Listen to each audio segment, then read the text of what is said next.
যখনই কেউ মিথ্যা বলতো আয়রার কানে একটা ঘন্টা বেজে উঠত। এই অদ্ভুত শক্তির কারণে ছোটবেলাতেই সে বড়দের অনেক ভণ্ডামি আর মিথ্যা ধরে ফেলেছিল। তখনই সে সিদ্ধান্ত নিয়েছিল সে বড় হয়ে সত্যের পক্ষে লড়বে। একদিন এক সহকর্মী তাকে 50,000 টাকা দিয়ে বলল একজন অপরাধীকে ধরে তার মিথ্যা বের করতে হবে। সেদিন থেকে আয়রা বুঝতে পারলো এই শক্তি দিয়ে সে অন্যরকম এক দুনিয়ায় ঢুকে পড়েছে। সে ধীরে ধীরে একজন পেশাদার মিথ্যা ধরার শিকারী হয়ে উঠল। লাক্সারি গাড়ি, দামি পোশাক আর নিজের জন্য সুদর্শন বডিগার্ড আরমান সবই তার জীবনের অংশ হয়ে গেল। নীলা জানতে চাইছিল তার বয়ফ্রেন্ড রাহুল কি তাকে শুধু টাকার জন্য ভালোবাসে নাকি সত্যিকারের ভালোবাসে। আয়রা নিজেকে রাহুলের দুঃসম্পর্কের কাজিন সাজিয়ে ডিনারে গেল। ডিনার টেবিলে সে সরাসরি প্রশ্ন করলো, তুমি কি শুরুতে নীলাকে শুধু টাকার জন্য ভালোবেসেছিলে? রাহুল স্বীকার করলো শুরুতে টাকা গুরুত্বপূর্ণ ছিল, কিন্তু এখন সে নীলাকে সত্যিই ভালোবাসে। অবাক করার বিষয় আয়রার কানে কোনো ঘন্টা বাজলো না।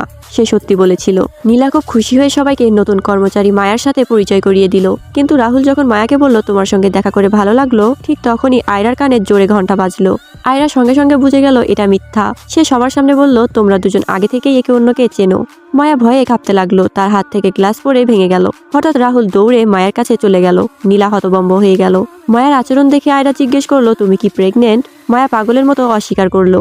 আয়রা আবার প্রশ্ন করলো এই বাচ্চা কি রাহুলের? রাহুল রেগে গিয়ে চিৎকার করে বলল সব মিথ্যা কথা। এবার আয়রার কানে ঘন্টা একটানা বাজতে লাগলো। রাহুল রেগে আয়রার দিকে তেড়ে এলো। ঠিক তখনই বডিগার্ড আরমান তাকে ধাক্কা দিয়ে মাটিতে ফেলে দিল। নীলা শেষ প্রশ্ন করলো তুমি সবচেয়ে কাকে বেশি ভালোবাসো?